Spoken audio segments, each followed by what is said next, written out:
Welcome, everybody, to Films and Fermentation, episode 91. That's right, this is episode 91 as we continue our fifth season. Tonight's episode is called Right There in Black and White. Once again, we are Films and Fermentation, a movie and alcohol podcast. Guess what? I'm Leo. He's Leo. He's Kevin. I'm Mike. That's Mike. We're just three friends who like to talk. We're just three friends who like to talk shit about movies while getting shit faced. In this episode, we remove the color filter and return to the simple roots of filmmaking by taking a look at our favorite black and white films. In some cases, it's a classic from the heyday of cinema. Sometimes it's just an aesthetic choice by the film's director. Either way, these color-free films are always entertaining. Don't forget to drop us an email at filmsandfermentation@gmail.com. We're looking for some film suggestions, topic suggestions, and drink suggestions. Or you can visit us at linktree.com/filmsandfermentation. Find all of our social media and podcast links, including links to Patreon and our Teespring merchandise page if you'd like to support the show. As always, this episode is brought to you by W All Natural Energy Drink. W is an all-natural energy drink. It uses a patented all-natural coffee cherry extract to help fuel you. This ingredient is what gives W its laser focus and fast reflexes, making it perfect for gamers everywhere. W contains important amino acids and vitamins that canned energy drinks simply do not have. W never uses fillers or artificial colors. It's a sugar-free and keto-friendly alternative energy drink. Choose from flavors such as Dragonade, Beach and Peach, and Galaxy Grenade. Guaranteed to boost energy without giving you the jitters. Go to w.gg to order today. Use the promo code FILMSFERMENT and receive 10% off every order, every time. W, be better. W.gg.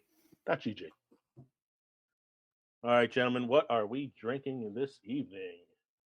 Apparently, I've already had too much. I'll go first.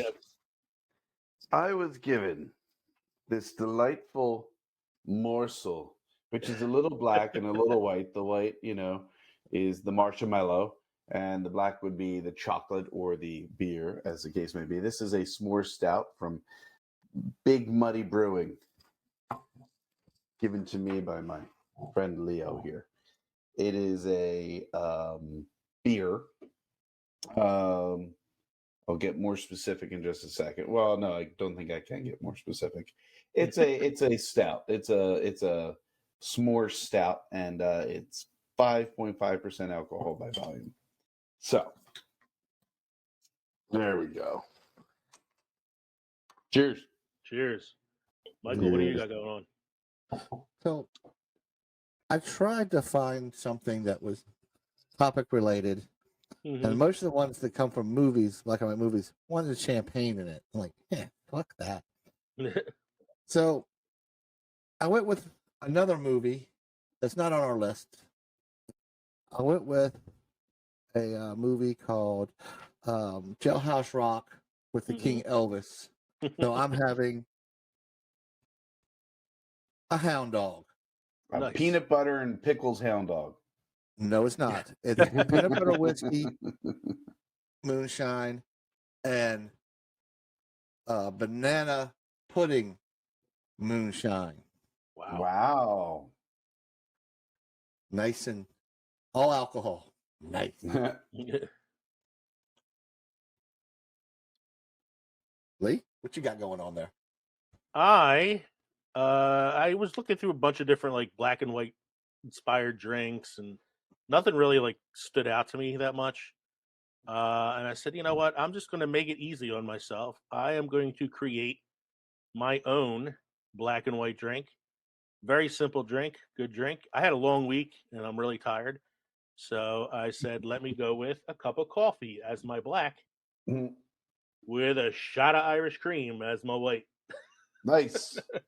So that's my black and white. I was looking at some of the cocktails to try for tonight, and there were a couple black and white cocktails, and some of them required coffee, but I just hadn't brewed a pot of coffee for tonight. Plus, I need to sleep. So there was only one I found that didn't either have coffee or needed half and half, and it was it's called a Tootsie Roll, Hmm. and it was I've heard of it. Yeah. Kahlua and one of them had orange juice, the other one's like root beer. So like Kahlua and root beer. Okay. But I've heard of There's it one I before. saw- I've never had it.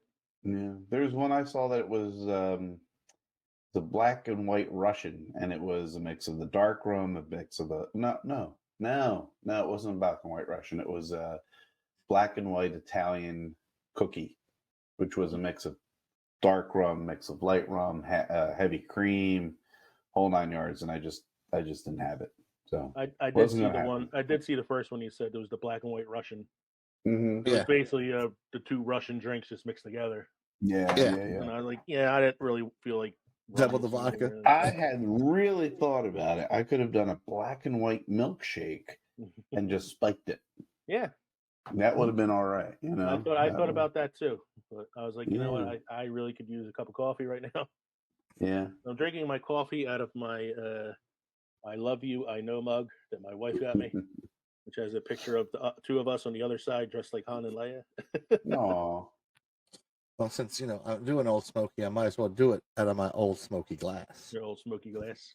I'm doing mine out of the beer bottle it's fucking coming in. Yeah, So because it's got a picture of you on the label. It does. Nice. There we are. Nice smile. Squatch. All right, Michael, you have My a history beard's a lesson for us little today. bit thinner in the picture. I do. This day in film history.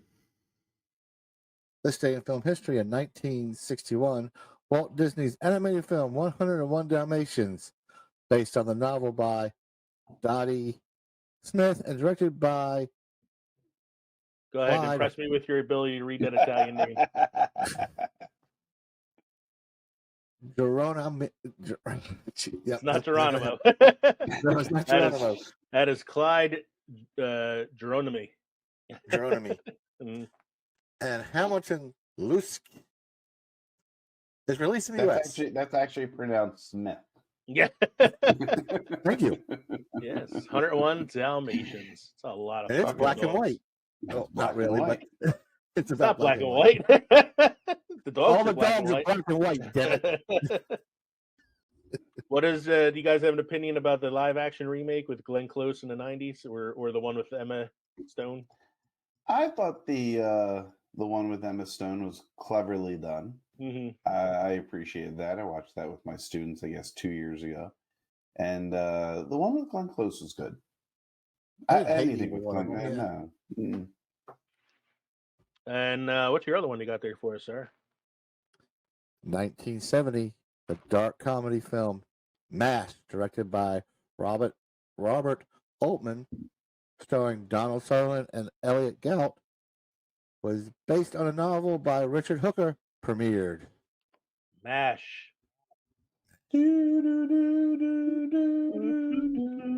It's funny. I watched. Talk about nothing like the fucking series. Nothing like the series. I love the series. Series is probably my favorite episodic TV show of all time. Huh. I love it. Like I go watch MASH all the time. But I watched the series before I watched the movie. So watching the movie for the first time was kind of a shocker when you realize it's not really much to do with like the series, Right. Except for And the name. I know I've said this on a previous show, but it's one of my favorite trivia facts. Richard Hooker, who wrote the novel, hated the film version that Robert Altman created. And Robert Altman hated the television series that was based on the film. So nobody liked any of the adaptations that any of them did, really. Except for Radar, because he was in both. Except for Radar, because he was in the film and the TV series, yeah. I also loved, like, how was it? The one of the priest in the movie was called, his name was Dago Red. I was like, I guess you couldn't get away with that on national television. No. There are a lot of things in the movie you couldn't get away with on national television. I don't even want to say it. The ringer that they got for the football team. The name of the black doctor. Yeah. Or Where they host the guy's funeral because he doesn't want to live anymore, and they have the Yep. Because of his. And then there's the lyrics to the song that you don't hear the lyrics in the TV series. No. The suicide is painless, brings on many changes. Yeah. Michael, what is your fun drink fact for this evening? I'm going to give you guys some beer history now. Although there is much theological and historical debate surrounding this biblical event, some scholars maintain that beer was included in Noah's provisions on the ark, which rode out the great deluge of a speculated 2348 BCE.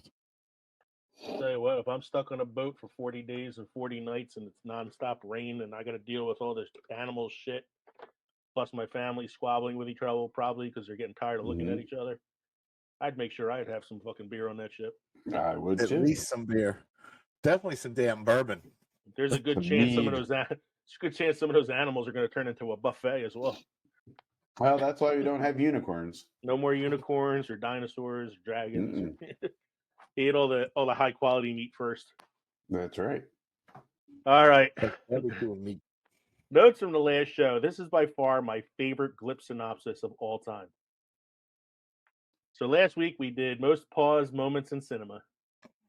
And this is what Glip had to say about our show. The speakers talked about original Boston Lager, names of the oceans, special effect treatment of transsexual characters, suckers for superhero movies, algorithms, and one big dong.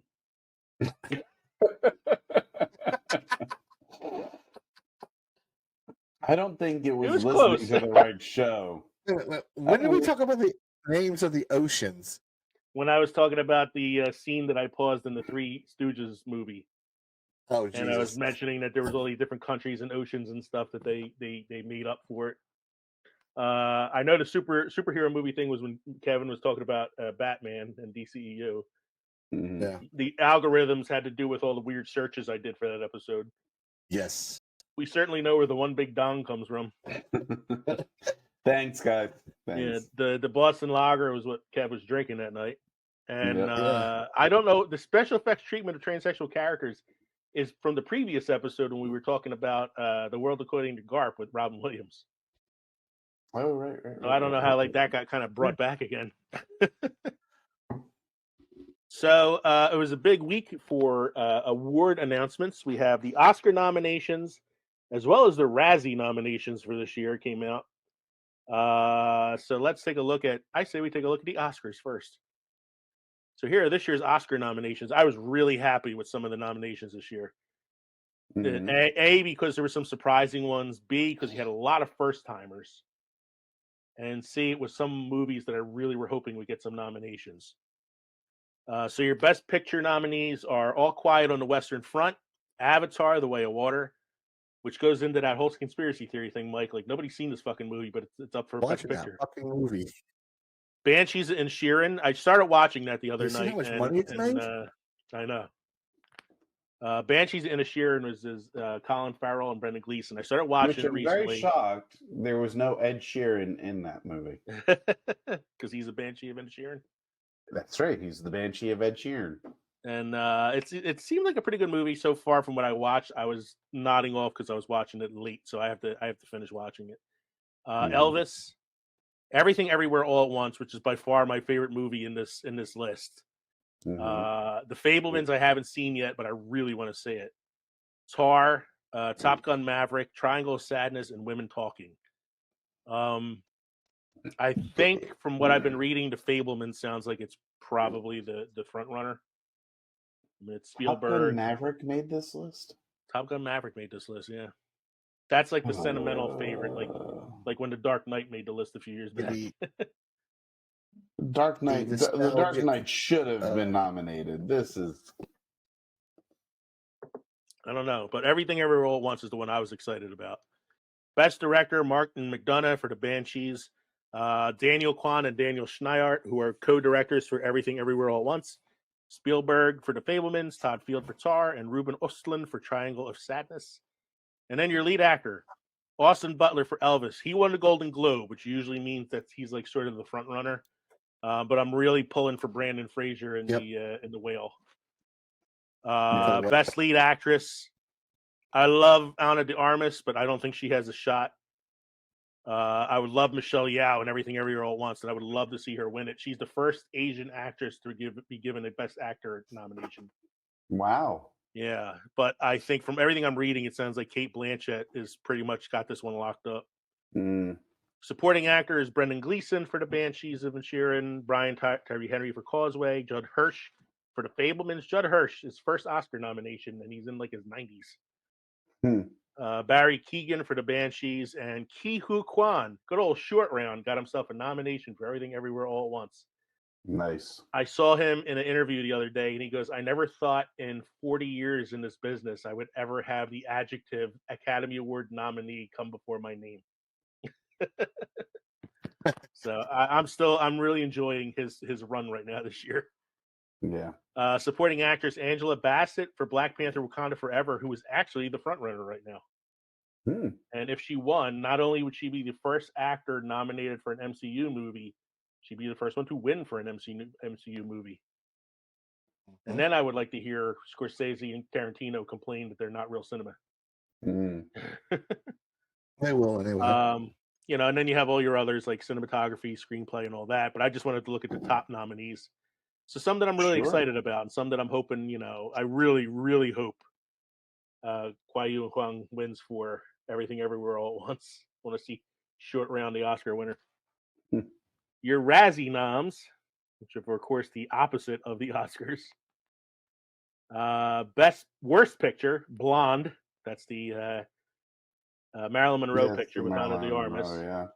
Disney's Pinocchio. Good Morning, The King's Daughter, and Morbius. I think Morbius is the front runner right now. Worst actor, Machine Gun Kelly for Good Morning. Pete Davidson's voice in the Marmaduke film. Tom Hanks as Geppetto. I wonder how many times Tom Hanks got a Razzie nomination. Yeah. Jared Leto for Morbius and Sylvester Stallone for Samaritan. I think Jared Leto's got the lead on that one too. Yeah.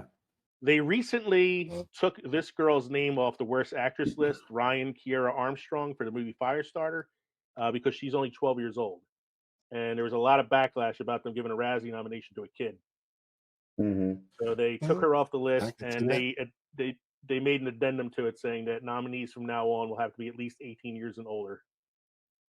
It's not really fair to rip on a kid, No. Bryce Dallas Howard for Jurassic Park Dominion. I don't know some of these other movies that are on the list. No. Worst remake, ripoff, or sequel. Worst supporting actress. Oh, I've watched the 355 with Penelope Cruz. It wasn't that great a movie. Worst supporting actor, Pete Davidson. Tom Hanks again. Look at that for Elvis. And worst screen couple. I like that. Tom Hanks and his latex-laden face for Elvis. Andrew Dominic, director of Blonde, and his issues with women. That's awesome. That's really good. Characters in the fallacious White House bedroom scene. So is a scene between her and JFK. That's great. I don't know. This is kind of making me want to see Blonde. I started watching it. It's a really long movie, man. It's over 3 hours. And so like I did the same thing when I watched The Irishman. Like I watched it in parts as if it were like a series. So I've watched like the first hour so far, and it's not great. She's really good as Marilyn Monroe, and I'm not just saying that because it's Ana de Armas. Like she's actually really, really good as Marilyn Monroe. All right, so those are our Razzies and Oscar noms. Let's take a look at a hypothetical question. This hypothetical question comes from All Hallows Eve, one of our most endearing podcast family members out there. And I chose this question because it has a lot to do with that previous Vandalorians episode that you spoke about, Mike, where they were talking about conspiracy theories and how Avatar is making all this money, but nobody seems to have seen it. Yep. So All Hallows Eve asked us this question, which is pretty related to it. What movie did you refuse to see because of all the hype it was getting? So this movie comes out, it's getting all this all this hype online and in commercials or whatever it might be, and you're like, I'm not going to go see that. It's just that's the hype machine pushing it. Every DCEU movie that came out. I don't even know if there was a hype machine behind it. Usually it was just people bashing them. Well, there was a lot of hype for Aquaman and Wonder Woman and Justice League. I have to say, right now, it's like Avatar: Way of Water. I don't want to see this movie, even though it's apparently either. I mean, even though it's apparently breaking all these box office records. I could care less. I didn't like the first Avatar film. I mean, the first Avatar film I thought was better back when it was either Pocahontas, Dances with Wolves, Last of the Mohicans. All those you want movies. An honest answer from me though? Sure. The one that I didn't go see for the longest time, or actually didn't see because of all the hype, was the original Black Panther. Okay. I thought it had too much hype to be as good as people were saying. See, I went to see it early, when it first came out, because I wanted to kind of go in without any sort of opinion of it, and I ended up liking it a lot because of it. Oh yeah, I liked it once I watched it's a good movie. I didn't go out to see it because I thought it was just too much hype. The problem is, I see so many movies, even overhyped ones, that it's hard for me to say what's an overhyped movie that I refuse to go see, because normally I end up seeing movies anyway. So it's the Joe's Apartment. Joe's Apartment. No, I know the movie. Okay. It's a Wonderful Life. Here you go. Mike's found my overhyped film. See, I would say Citizen Kane. I've never seen that, and I really don't have a desire to. I will say this, as opposed to Wonderful Life, where everybody's like, "Well, you got to see that. You got to see that." I'm not going to tell you got to see Citizen Kane, but if you ever sit down and watch it, it really is an amazing piece of cinema. I don't know if it's the greatest movie of all time anymore. I mean, I'm sure something might have surpassed it at this point. Oh, what's the one? I can't. I'm really I'm pushing right now to try to figure out what's an overhyped movie that I haven't seen yet, and not sure if The Greatest Showman. Huh. I think that's an overhyped film, and I haven't seen it yet. But for anybody out there who's wondering about the "It's a Wonderful Life" statement, I have never seen "It's a Wonderful Life." I have seen millions of movies. I have seen some of the worst movies that mankind could ever produce. I have seen some of the best movies out there. I have seen movies of all different genres and whatever.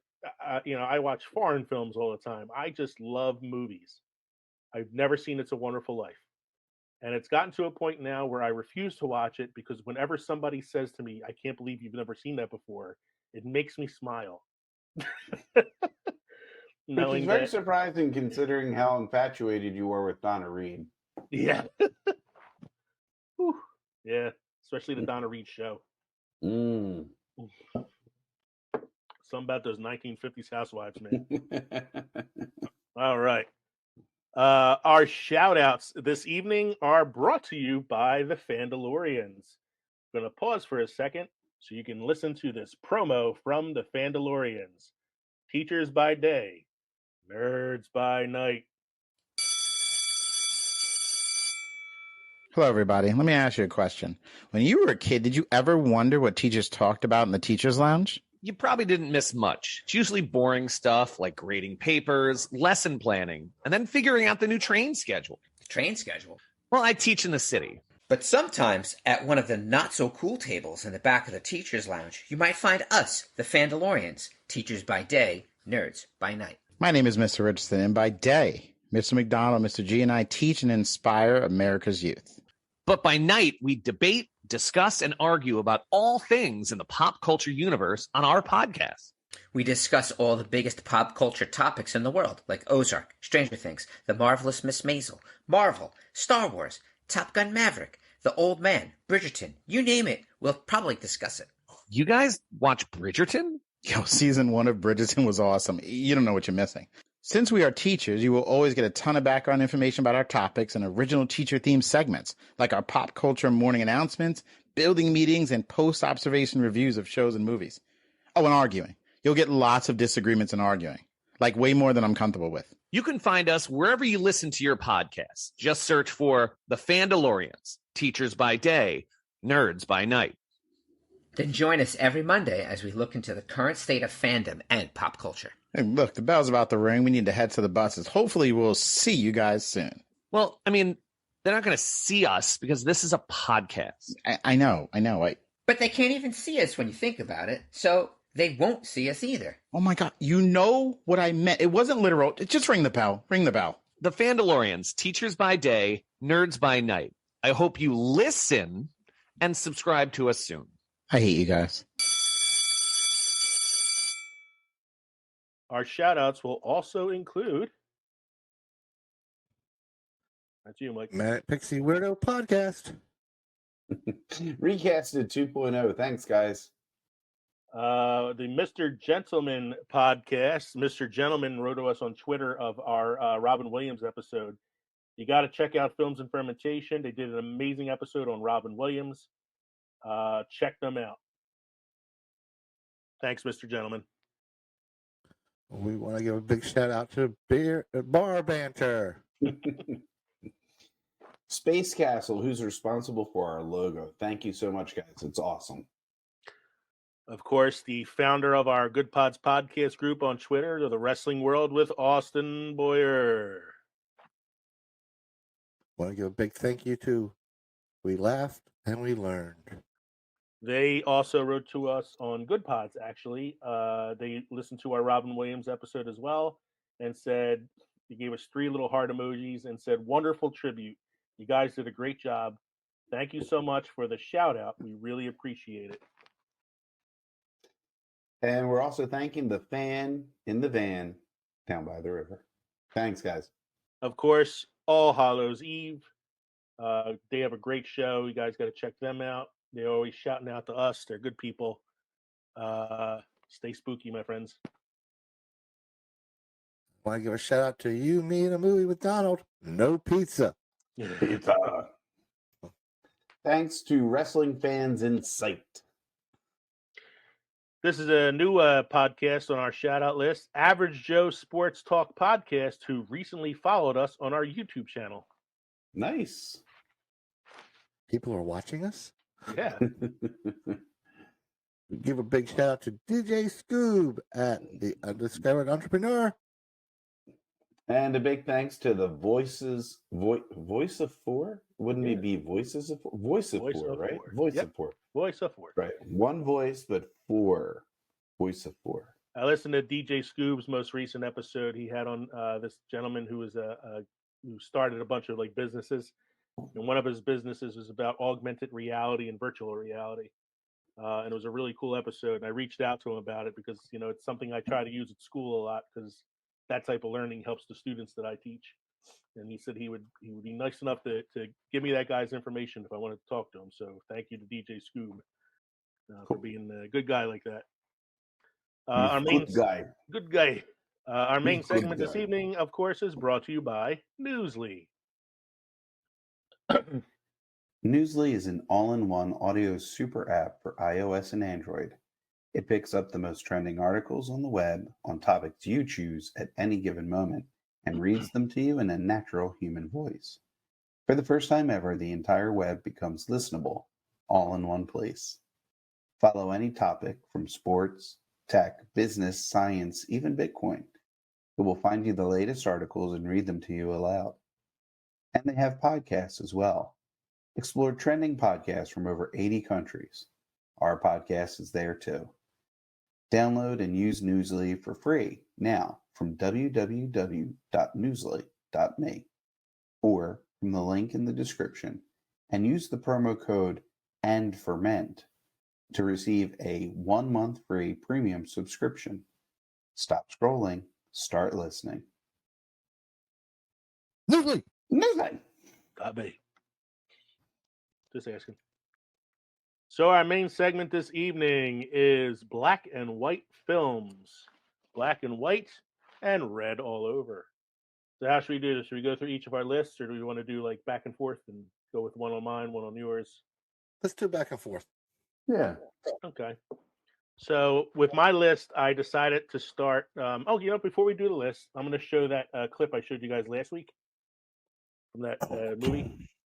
Yes. So I have a movie clip here. If anybody's watching us on YouTube, you'll definitely see this. If you're listening to us on Good Pods or Spotify or wherever you listen to the show, I'm showing a clip from this film. This film came out in, I want to say 1937. It's a crime thriller called The Octopus. And in this scene, this quick little 20-second scene, we have this actress who's yelling at these men in the scene. You find out that she's the villain, and they do this amazing transformation where her face goes from normal to like dark and scary and scarred, and it's like a quick 5-second transformation, but it's really amazing.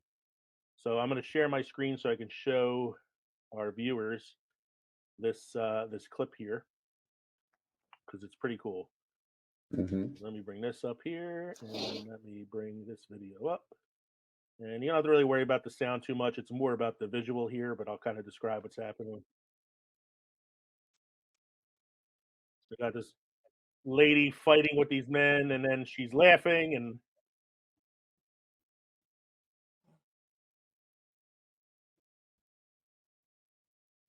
then this amazing transformation. She was giving them a pasta recipe, wasn't she? Yeah, exactly. That's what I thought it was. It was like, you want to know how I make my meatballs?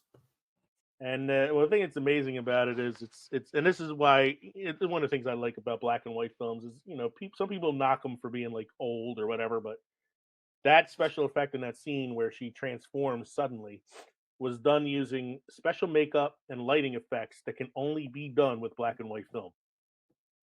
It's impossible to do that kind of practical effect with color cinematography. So that's just something I wanted to say about black and white films.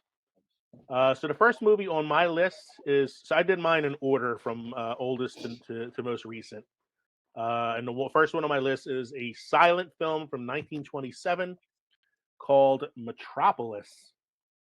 The first time I saw this film was when I was in college. I took a couple film classes because why not? If you're somebody who likes movies as much as I do.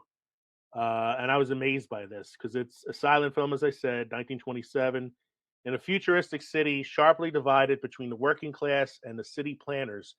The son of the city's mastermind falls in love with a working class prophet who predicts the coming of a savior to mediate their differences. But one of the things that makes this film so amazing is this transformation scene where this scientist is working on this robot and he transforms the robot to look like a real woman.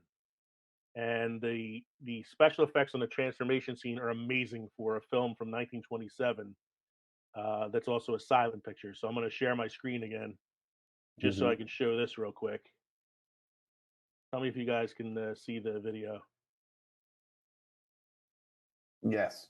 All right. So you don't got to worry about hearing anything. Like I said, it's a silent film. So I'm just going to show you this trans. So this is the mad scientist, and he's working in his lab. And then here's the robot that he created, and his transformation from robot into android that looks like a woman. It looks like C-3PO. It does look like C-3PO. He changes it to a sex doll? What? Yeah, pretty much. Now look at it. Look at like this is 1927 silent film. Like how did they do this? And oddly enough, if you look up, and that's the actress who the robot turns into. So I just wanted to show that because I was amazed by that the first time I saw that. And a little side fact on that, as you said, the robot looked like C-3PO. If you go on Google and you Google search the original production designs for Star Wars, which are drawn by Ralph McQuarrie. Ralph McQuarrie was the conceptual artist on the original Star Wars films. His original design for C-3PO looks very much like the robot from Metropolis. C-3PO had a lot more of a feminine look to him before the final production. So that was my first one. And then they made him a more masculine outside, but kept the feminine Yeah, we kept the inside. feminine inside by hiring Anthony Daniels. So, Mike, what's the first one on your list? I got the 1942 classic Casablanca. Yeah, Here's looking at you, kid. One of the most misquoted movies in film history. Right. Because I like think that scene the where line everybody Humphrey says, Bogart is, watching Bernadette Peters get on the plane, and he goes, "I'll be right here." Good Lord! Oh man! Not only did you imagine, did you manage to bring in an actress who wouldn't be born for another 20 years, cross-reference it with a film that wouldn't come by for another 40 years. That's amazing. He never said it's the answer to everything. He never said play it again, Sam. Yeah, he never says play it again, Sam. But that's the line that people seem to quote from this film all the time. If he can handle it, I can handle it. Yeah, one of the best final scenes in cinema history. Yeah. Winner of 3 Oscars. Best Picture. Yeah. Best Picture. And he needed to stand on boxes next to Ingrid Bergman. Common trope in Hollywood. I'm getting the actress wrong again. All right, it's not Ingrid Bergman. It was Ingrid Bergman. It is Ingrid Bergman. Yeah. Ingrid Bergman. Yeah. Best Picture, Best Director, and Best Writing Screenplay. Also was nominated for Best Actor in a Leading Role, Best Actor in a Supporting Role, Best Cinematography, Black and White, Best Film Editing, and Best Music Score of a Dramatic or Comedy Picture. So it was nominated a lot. Nominated a lot. None of the acting categories won though, which is crazy. I'm surprised she wasn't even nominated. Nominated. No. So I like Kevin's first pick. Yeah, it's one of my favorites. I got to thank my mom for my interest in old movies. Hold on, Kevin. I got one more thing I found fascinating about this movie. It's about World War II in Germany, around Germany in Casablanca, filmed during World War II. Yeah. Yeah. That's pretty ballsy. It is. I mean, they were pretty safe considering they probably filmed it on a Hollywood soundstage, but true. But go ahead, Kev, with your pick. Okay, go ahead. Mine is a holiday classic. I consider it a holiday classic. It's really just set against Halloween, but there's no tie to Halloween aside from it being a weird, I guess, dark comedy, right? Would that be a dark comedy? I would say so, there's murder involved. Yeah. Yeah. It's Arsenic and Old Lace, 1944, starring Cary Grant and hold on one second. I'll make sure I got everybody here. Priscilla Lane. It actually had somebody. Well, I think he was in Casablanca. Peter Lorre. Wasn't Peter Lorre in Casablanca? Yeah. Yeah. Yes, he was. He was arrested very early. Yeah, Dr. Einstein, and Raymond Mason. It's just a funny comedy about just a man and his aunts and how they kill old men who seem lonely because they think they're doing a service to them. It's great. It's Cary Grant and some of his best work, and I just love it. I really do. And this was based off of a Broadway play, which actually it starred. Why can't I think of his name? Frankenstein's monster. Boris Karloff. Boris Karloff, right? And the running joke throughout it is the character of Jonathan Brewster, who's a tall, menacing villain who has had multiple plastic surgeries done. Everyone keeps comparing him to Boris Karloff, but the character was played by Boris Karloff on the stage play. So I have another one for you. On your recommendation, because you always talked about this movie and I had never seen it, I decided to watch it one night. But to my surprise, I wasn't watching the right one. So I was watching a 1963 TV movie version of Arsenic and Old Lace that starred Tony Randall as the main character.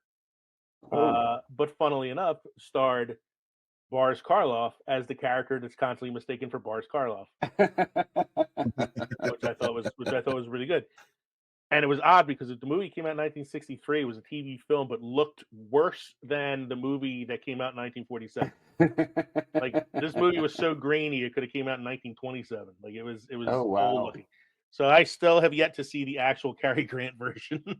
Really? Yeah, which I'm assuming I'm assuming it's definitely better than the one I watched. So I will definitely watch it at some point. It's not like I have it on DVD. I can definitely lend it to you. It's not like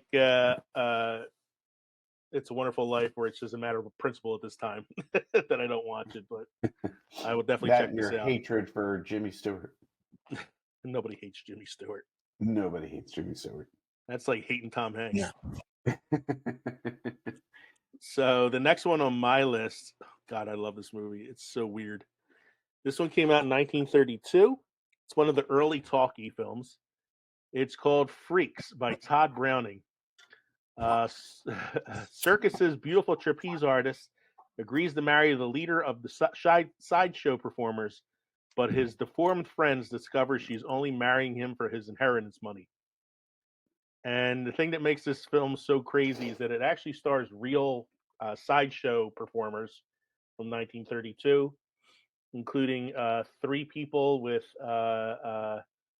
they call them pinheads. They have I can't think of the name of the disease they have, where their heads are really small and they got like the minds of children. There's a guy in here. Called Kevin Nolan. What's that? They call him Kevin. Oh, Kevin. Right. No, that's not right because Kevin brings the pretty. That's right. I'm sorry. How dare you? How dare. Microcephaly. That's the name of the disease that they have. But it's just such a weird movie. It's a horror film essentially. That kind of exploits these people to make them the horror part of it. But deep down though, it's supposed to be a film about how loyal all these performers are to each other because they're the only people who kind of accept each other. But it's got one of the most iconic scenes in it where they decide that they're going to welcome this woman in who's marrying their leader, and they sit around a table going, "You're one of us now, one of us, gobble gobble gobble gobble, one of us." And it turns out to be one of the creepiest scenes in the movie. And then there's a great scene with this guy called the Human Snake. It's a man who was born with no arms or legs. Ooh. But he does this trick where he rolls and lights a cigarette with just his mouth. And it's pretty amazing to see. And that's one of the big scenes in the film as well. So each of like the performers in the film who play the freaks kind of get a little bit of a showcase for each of the characters. It's a movie that was banned for a really long time in many different places for pretty obvious reasons. But if you're somebody like me who loves cinema and you like, especially weird, obscure cinema, look for Todd Browning's Freaks from 1932. What do you got next there, Mike? You got from 1962, the John Wayne and James Stewart classic, The Man Who Shot Liberty Valance. It's a great film. Great film. Also has Vera Miles and Lee Marvin as Liberty Valance. Early Lee Marvin film. Yep. Isn't there a Billy Joel song? What's that? Liberty Valance? Yeah. Am I thinking the right thing? Billy Joel, didn't he do a song about Liberty Valance? I have no idea. Okay. No idea what you're talking about. Okay. Go ahead, Mike. Yeah, so this is one of the You knew I was going to put a John Wayne movie on here anyway because Yeah, that's who I am. It's one of those. The movie basically is the Jimmy Stewart's character is a senator who returns to a western town for the funeral of his old friend, which is played by John Wayne, and he tells the journalist there the real story of what happened and who actually really did shoot Liberty Valance. And the line at the end is classic, I think. When they start tearing up the story, and he's like, "You're not going to print it." He's like, "When, no, sir. when the This is legend the becomes West. fact, print the legend. Fact, print the legend." It Classic goes. line. It kind of goes to show you like what stories were like in the Wild West kind of thing. Like how much of it is true, how much of it is just embellished for the sake of selling stories. Mhm. And so, yeah, when they find out the truth at the end, he rips up the paper and he's like, "Sir, when the legend becomes fact, you print the legend." Such an Yep. iconic line. And I find it amazing. Like, this is another John Ford film, This is John Ford. Yep. and yeah, and I think it's one of John Ford's best. But it's not one of the ones that he And it won only an got one Oscar for. Oscar nomination. Yeah, like it, and John Ford wasn't one of No, them. it was only Oscar. Cinematography. Yeah, it was only nominated for no costume. Costumes. Yeah, like that's ridiculous because I feel like this is probably one of his most famous films. And you also said you have Vera Miles in it. She was in The Searchers with John Wayne. Yep. And she was also in It Psycho. also has She was the sister investigating Janet Leigh's death. it also has Lee Van Cleef, which is from the Good, the Bad, the Ugly. This is like a who's who of like Western actors from that time period. Oh yeah. Lee Van Cleef, Strother Martin was in a bunch of films. Woody Strode, they were all in a bunch of like Western films. John Carradine, Lee Marvin, of course, John Wayne, James Stewart. Great film, man. It was a good choice. When I saw your list, I was like, I knew you were gonna have a John Wayne one on there, and I was like, it's a good John Wayne one to pick. Mm-hmm. Of course, you have a second John Wayne one on there too. So I do. So, Kev, what's your second one? My second one kind of is a nice follow-up to the first, which is another Cary Grant movie, Bringing Up Baby from 1938. Mm-hmm. It's Cary Grant and Katharine Hepburn, one of, 3 movies that they may have done together, maybe more.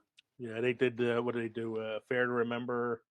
They did, they did A Fair to Remember. They did The Philadelphia Story. They did Holiday.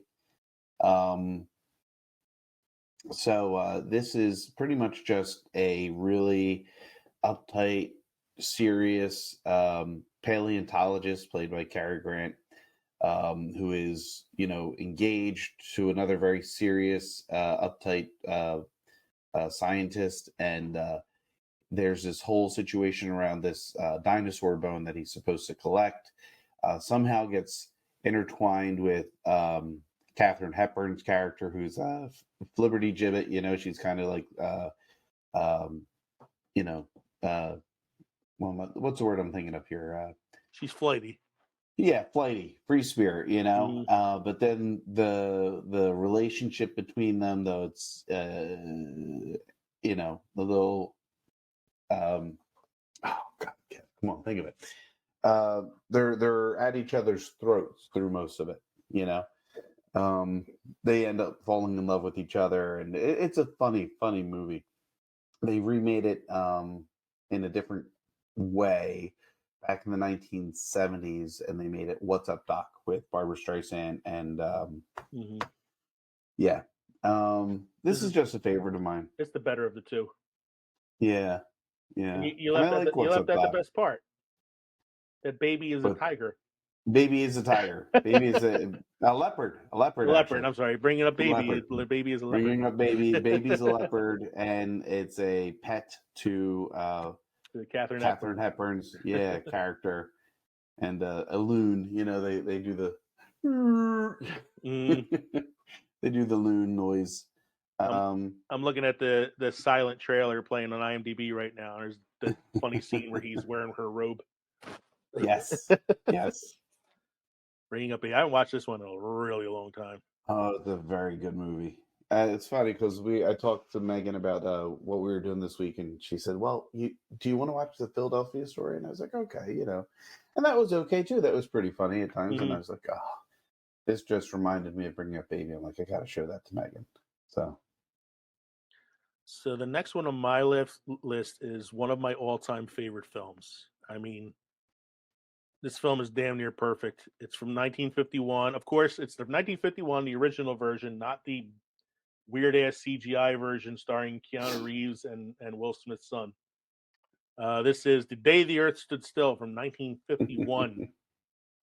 An alien lands in Washington, D.C. to tell the people of Earth that they must begin to live peacefully or they will be destroyed because they are going to be too dangerous to stay around because they might be a danger to other planets.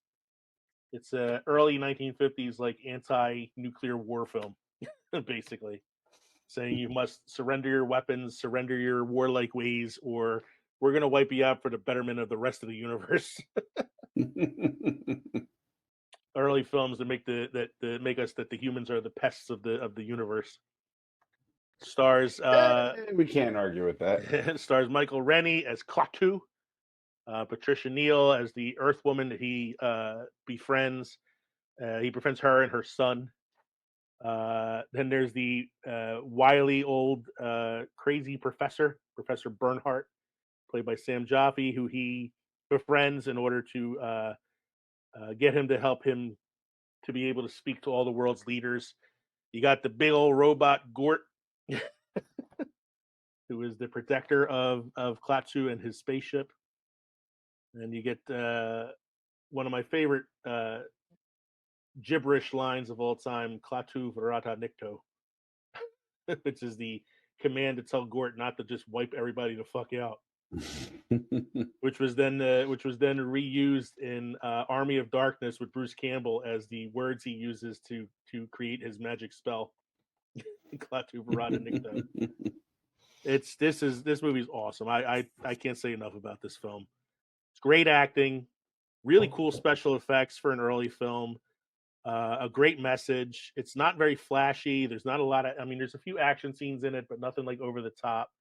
It's more like a commentary on, the way we treat each other and all that stuff. It's actually pretty relevant today as it was in 1951. So I'm saying like we haven't really learned much since then. So No, we haven't. Great movie though. Dated still. Mike's third one was originally on my list because it was one of my favorite independent films of all time, but I took it off my list because I was very disappointed by a recent film in addition to this one, and I took it off to replace it with something else I'll talk about later. But Mike, why don't you go ahead and talk about this film? I want to talk about a film that's, can you believe it, damn near 30 years old? Mm-hmm. Damn has near. One of the best lines I've ever heard in a movie. 37? My girlfriend sucked 37 dicks in a row? In a row? I'm talking about Clerks. Clerks. My personal favorite line from the film is, "So what? She fucked a dead guy. My mom's been fucking a dead guy for 30 years. I call him Dad." It's the movie that brought us Jay and Silent Bob. I'll say it like this: it's the movie that introduced the world to Kevin Smith. It's one of his better movies, I think. Like a lot of his like later films started getting really goofy. It's kind of the Cinderella story, He funded the whole thing on the credit cards, and it was a major success. He sold his comic book. He had to sell his comic book collection. Sold his comic book collection and maxed out his parents' credit cards to make the film. Yep. But it became $27,000 budget. Yeah. Filmed it with his friends. Opening weekend made $31,665. Mm-hmm. But then it launched a career that's still going on today, Yep. The reason I took it off my list is because I watched Clerks 3 recently, and it was totally unnecessary. It was depressing and unnecessary. Clerks 2 ended the story perfectly. There was no need for a Clerks 3. And so I took it off my list for that reason, but it's still one of my favorite films, Mike. It is. It's just one of those. Don't try not to suck your dicks out to the on your way out to the car. I'm thinking of all the lines in my head right now, like from that film that I love, like when they go to the funeral, they close the store to go to the funeral, and he's like, "You knocked over the body." He goes, "So what? She's dead. It's not like she felt it."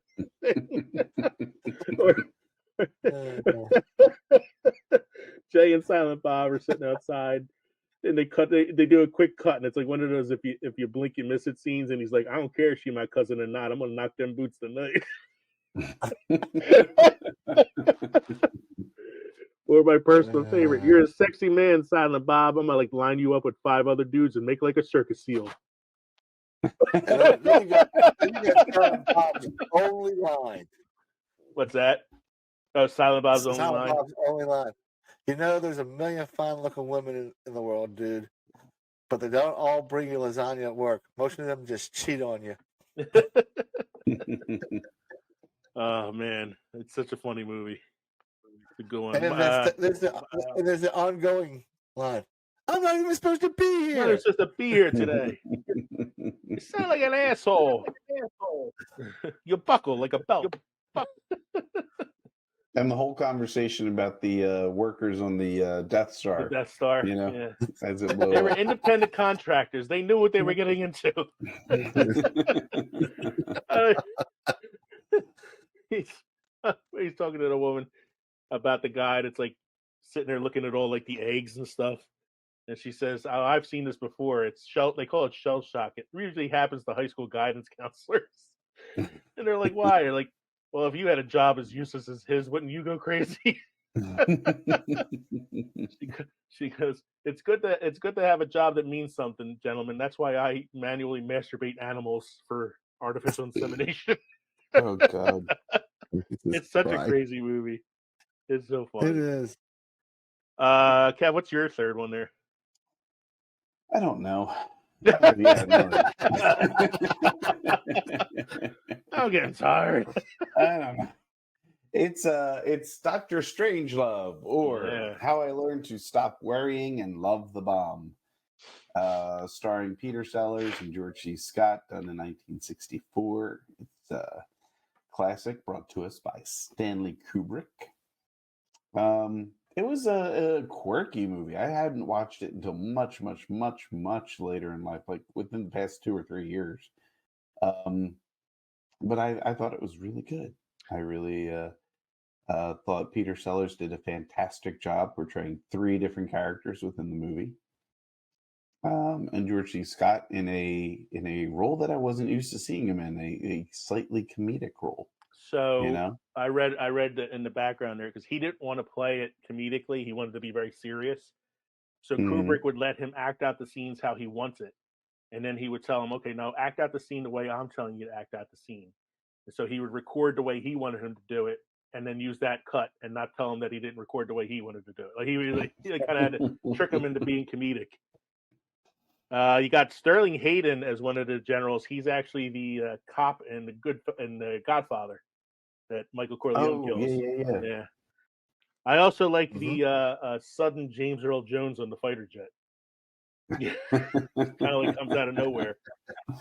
I watched this movie recently. I've seen it before. I think the first time I've seen it was probably in that same film class in college that I saw Freaks in Metropolis. But I rewatched it again recently, and I'm like, it holds up. It's still pretty funny. Like you said, it's quirky. It's not like one of those like laugh out loud comedies. It's more like a cerebral comedy. Yeah. Like, "Gentlemen, you can't fight in here. This is the war room."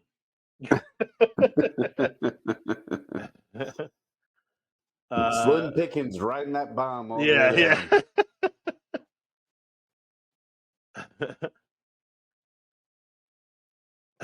I'm looking at some of the quotes here.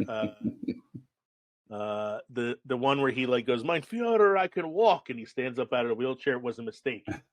Like Peter Sellers got so like into the character that he jumped up out of the chair, and so he ad-libbed that line.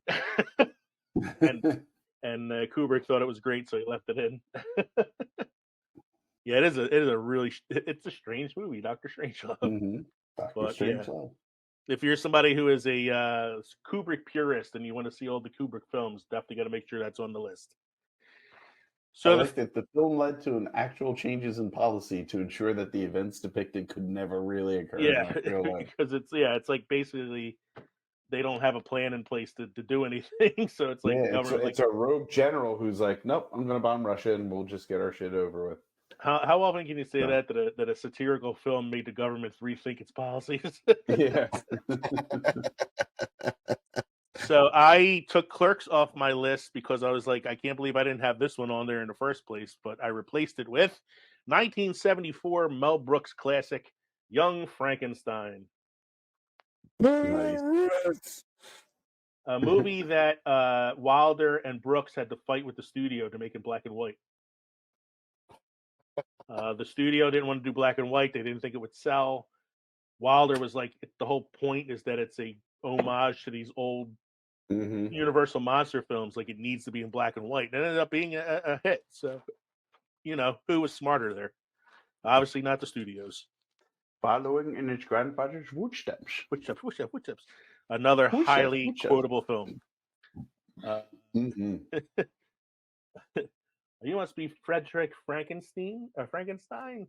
It's Frankenstein. Frankenstein. They told me it was You're joking. Is it also Frederick? No, it's Frederick. Why is it not Frederick?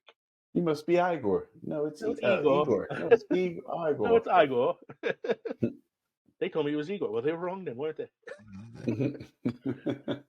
Damn your eyes. Too late. Will you help me with the bags?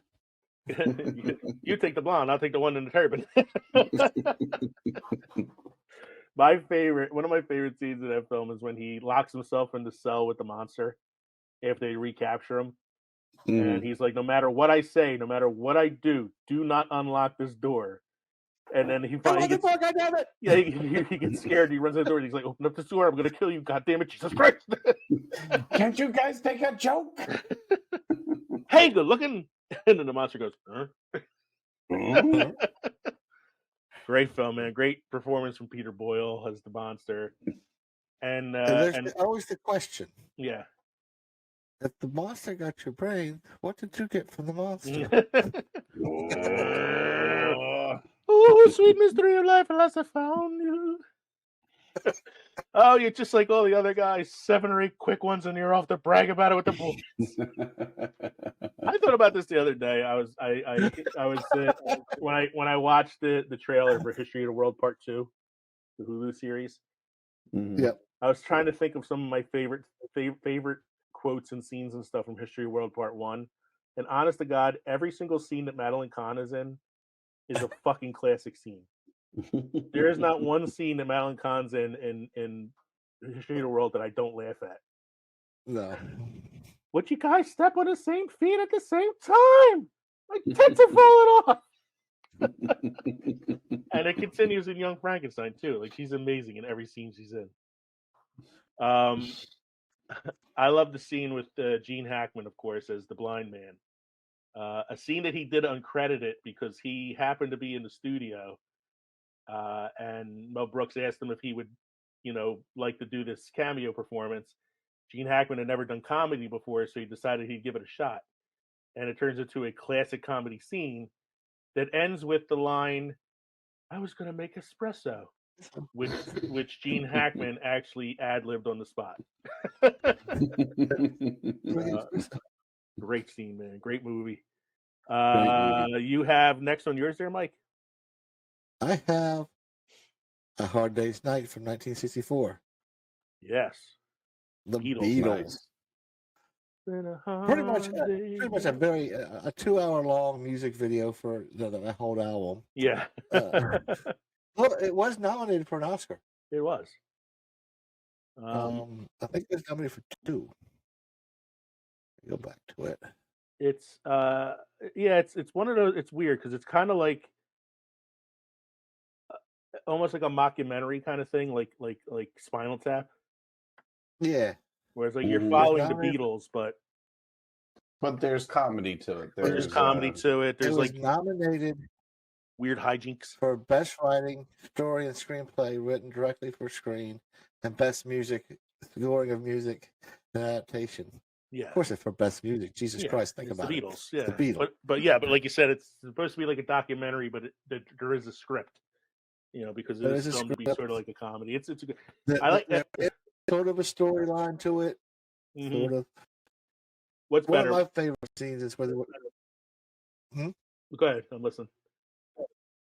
One of my favorite scenes is when they're with all the reporters, and the reporters are asking questions like to John. The one he's like, "How'd you find America?"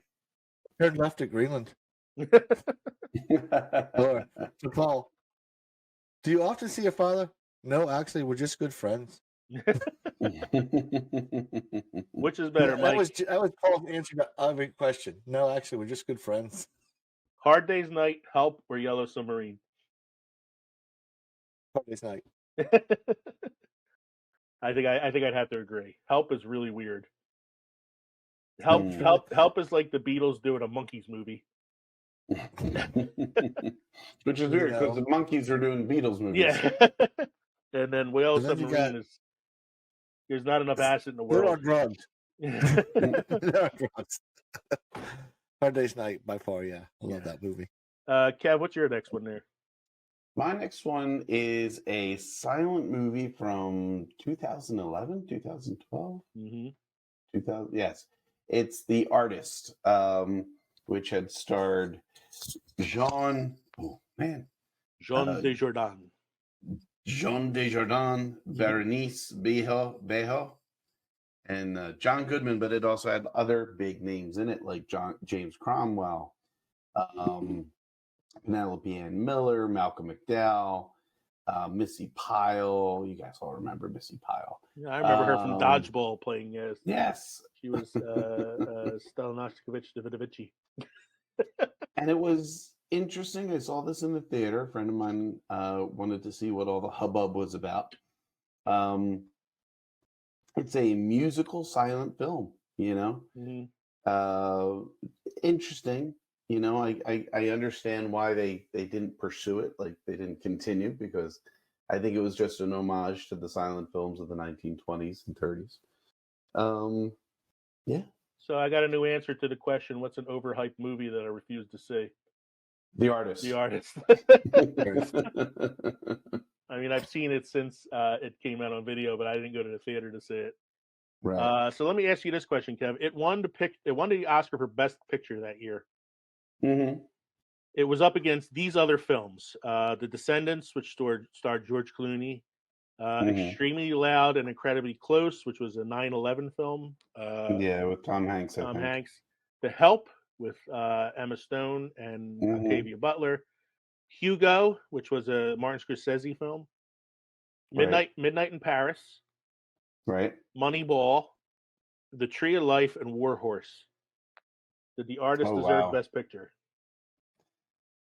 No. I would have brought it to either Midnight in Paris or Moneyball, or what was the other one you'd said that Descendants, Extremely Loud, Incredibly Close, The Help, Hugo, Tree of Life, and War Horse. Yeah, no, those are the three I would have. Yeah, I agree with you. I think I would have narrowed it down. I love Midnight in Paris. That's one of my favorite movies too. But The Help was also a good movie. But I think Moneyball was the best picture that year. Mm-hmm. And I think you got it because this was just the epitome of artsy fartsy. Yeah, I think it was just it was the Oscars loving themselves again. Mm-hmm. Like, oh, look how smart we are. We picked a silent film from 2011. So I decided to end my list with a happy-go-lucky film from 1993 called Schindler's List. A film that I think needed to be filmed in black and white, mainly to kind of underscore the horrors and not exploit them. As if you made a film like that in color, it just would have been too much, I think. Yeah. Plus, it also gives it that sort of like old school feel. Almost feels like an older film, even though it's a newer one. I've talked a lot about this before because we talked about it on the Spielberg episode and some other episodes. So I'm not going to say too much about it. But Schindler's List is by far a classic, a great film. Oscar winner for Best Picture in 1994. brought us Ray Fiennes and Liam Neeson. Made them stars. So there's not much else I can say about it. But that's my list: Metropolis, Freaks, The Day the Earth Stood Still, Young Frankenstein, and Schindler's List. Mike, what's the last one on your list? My other John Wayne film and another John Ford directed film. Also stars Henry Fonda and Shirley Temple. It is Fort Apache. Yeah, I was looking at one the of the trailer for taglines this is one. John's masterpiece of the frontier. It's actually one of what they would call his trilogy with John Wayne. Of the because it goes from there, and John Wayne plays the same character after that in She Wore a Yellow Ribbon. Then after that, it's Rio Grande. It's the 3 films. But this one would be my favorite of the 3. Even though, Maureen O'Hara's in She Wore a Yellow Ribbon, but yeah, and it's what, it's more like a Civil War film kind of than like a straight up Western. It's a cavalry film back, and it's out towards the it's after the Civil War. So it's more the cavalry out when they're taking the West and stuff like that, out in Arizona and trying to tame the Indians. It did not get any Oscar nominations though. No, it did not. It's funny when I find it funny to see a picture that had Shirley Temple in it that had nothing to do with being a cutesy little kid film. Well, because she wasn't a cutesy little kid then. She was grown up in this film. She plays Philadelphia Thursday. She does. And her father is Henry Fonda, Lieutenant Colonel Owen Thursday. Philadelphia Thursday. Yeah, no, I'm looking for a picture of her. There's a whole thing about the mask. There she is. Yeah. Yeah, she's like a teenager in this film. Yeah. Fort Apache. I've not seen this one, and it's not for like a lack of like not liking John Ford and John Wayne films. It's just it's not one that I've got around to yet. I recommend it. So what was your? I know one of your favorite is not black and white though. So what's that? Sons of Katie Elder was not black and white. That's not black and white. But I do like Stagecoach a lot as far as like a black and white John Wayne film goes. That's one of my favorites. What was your list again, Mike? My list again was Casablanca, The Man Who Shot Liberty Valance, Clerks, A Hard Day's Night, and Fort Apache. And that brings us to Kevin's last pick of the evening.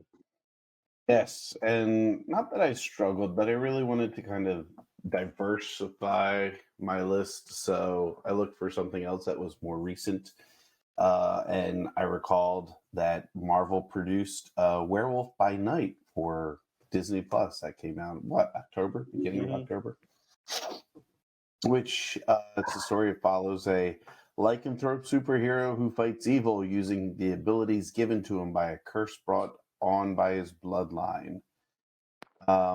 It's filmed in black and white. There are elements of color, like the device, the stone that they're looking for in the episode. Yes, the stone that they're looking for it's the only color that you see, at least in the beginning.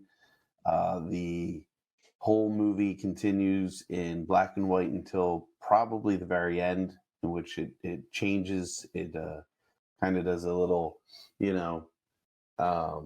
thing where it just converts. Right, Wizard of Oz cuts to color. It's the it's like it's a real, like, definitely like a throwback to the Universal monster films.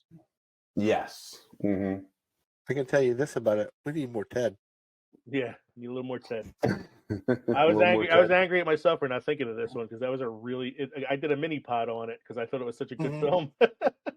And yeah, it's definitely probably the most recent black and white film, at least ones that I could think of.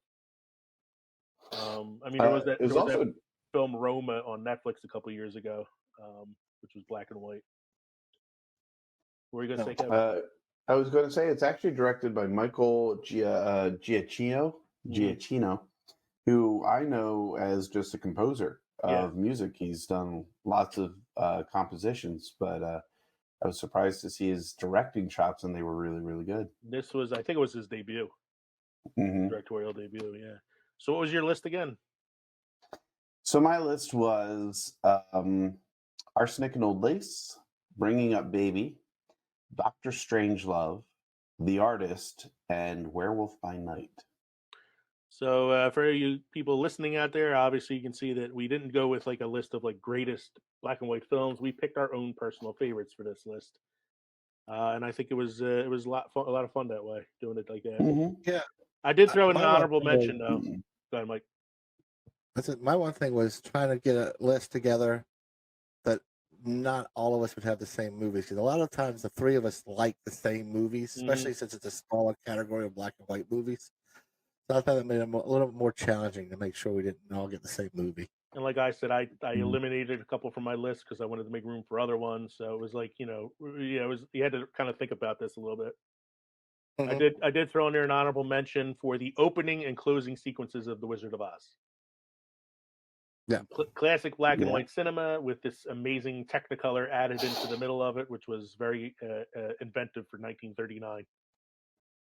Did I read correctly that when they did the scene, I know they shot the intro in sepia, but when they did the scene of her opening the door to Oz from the house, that was all painted in sepia, and then as they opened it, that's how that's how you got that conversion. Yeah, I read that somewhere too. I'm not sure what how true that is or not. I'd have to dig a little deeper into it, but I remember reading that recently, and I think it was right before we did the pause movie scenes episode last week that I had seen that.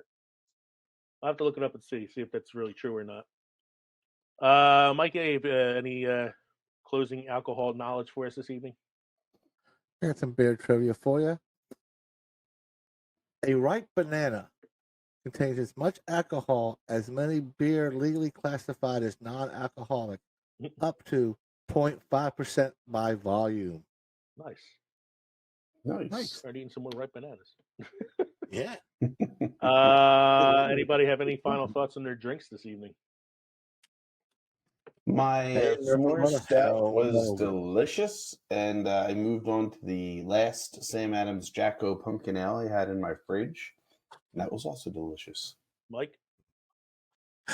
Well, my drink was very good, even though it was supposed to just to be a shot, but I made it into a whole glass. So I'm feeling pretty good right now. It's hard to go wrong with coffee and Irish cream, so I'm okay. Let's see here. Thank you for joining us for episode 91. That's right? Yeah, it's 91. Right there in black and white. We hope you enjoyed listening to this podcast as much as we enjoyed recording it for you. Don't forget to drop us a line at filmsandfermentation@gmail.com or visit linktree.com/filmsandfermentation. Find all of our social media and podcast links. Make sure you check out some of the podcasts that we announce in our shout out section. They deserve as much support as we hope you would like to give to us. But don't forget to stop by the crossroads between pickled and fermented next week as we present episode 92. We're diving back into the recasting pool as the three of us decided we are going to recast the 1980s comedy classic Clue. So thanks for joining us, and make sure you come by next week to hear that episode. I'm Leo. I'm Kevin. I'm Mike. Cheers, everybody. Cheers. Are you sure you're not Kevin? I'm pretty sure I'm Leo. No, I could be Mike right now. I don't even know. That's Kevin. That's Mike. That's Leo. That was Kevin's wife all that popped in a little while ago. Her name's Megan. My wife's in the other room on the phone with Mike's wife. Yeah. So we're all here, and we're going home now. See y'all later. Yep. Goodbye. Cheers. Bye-bye.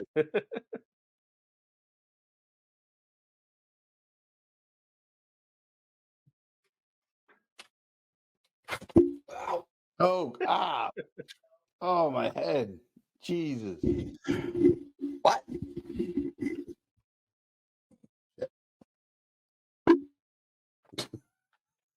Did he hit himself in the face twice with the microphone?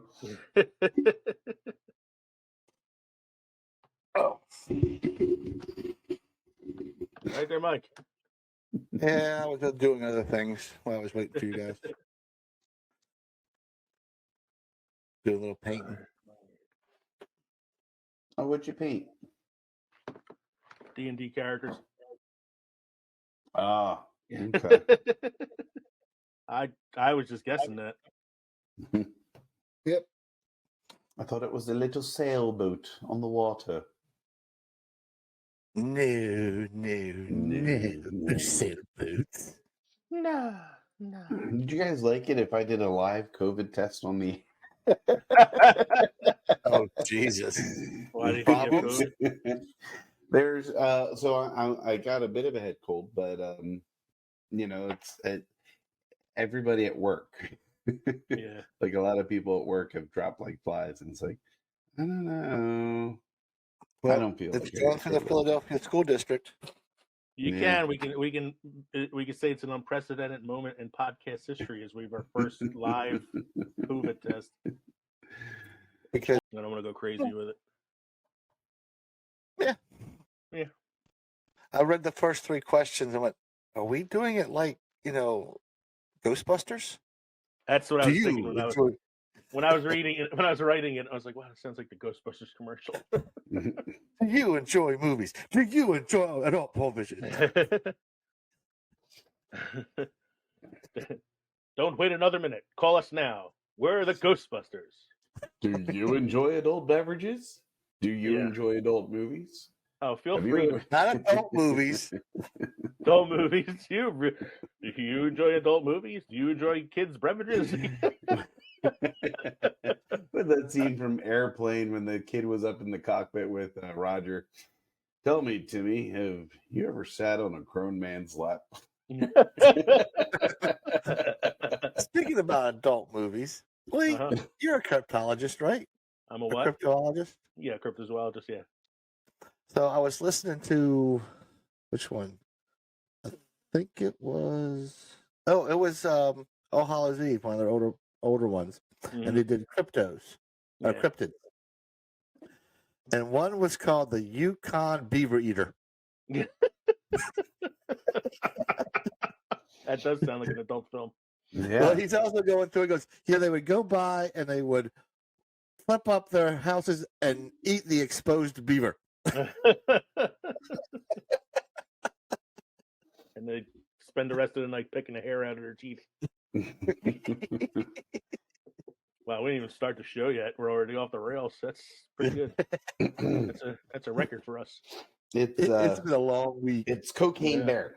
Cocaine Bear. Cocaine Bear. He's Oh, a shit. beaver eater. A Yukon Beaver Eater. Yeah. Do you have the script in front of you? Yep. You want to do a run through first, see how it sounds, and then we can do the real. Might as well. Either way. I'm recording either way, so I can take whichever one's the best version of it, I guess. Yep. All right, here we go. I'm gonna find some like music or something that I could put into it too. All right, so I'll start then. Feel free to be as hammy as you'd like to be. This is supposed to be something that gets people to listen. Do you enjoy movies?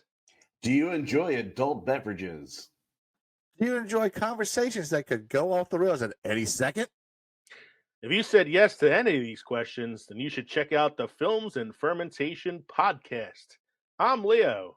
I'm Kevin. I'm Mike. We're three friends Who like to talk shit about movies. While getting shit-faced. So join us every week as we discuss interesting movie topics like best ensemble films, most paused moments in cinema, and the occasional movie review, plus so much more. And when you add drinking, we do during the show, you have no idea where these conversations could go.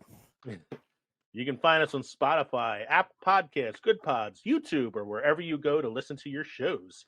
You can also visit linktree.com/films and fermentation to find all of our social media and podcast links. We'll be waiting for you to join us weekly at the crossroads between pickled and fermented. Cheers. Cheers. You think, should we do one more? Yeah, Sure. I think I might cut out the we do during the show. What are you going to say? When you edit drinking, you have no idea where these conversations could go. Okay. Well, I kind of stumbled over that part. Okay, there, Richard Harris. I'm just saying I did. That's when Richard Harris played English Bob in Unforgiven. He had to pull Clint Eastwood aside during one scene because he said the line was just not working for him. Hey everybody, welcome back to Films and Fermentation. This is episode 91 as we continue season 5. Episode 91, right there in black and white. That's right, we are Films and Fermentation, a movie and alcohol podcast. I'm Kevin. You are. I'm sorry, are you? I'm Kevin. No, you're not. It's already started. Lies. Man. Jesus Christ. Lies. The glass full of eyes. It's already started. Let's try this again. Take 2. I gotta get a clapboard to start doing this. I'm Mike. I'm Judas. I'm Cubby. I'm drunk.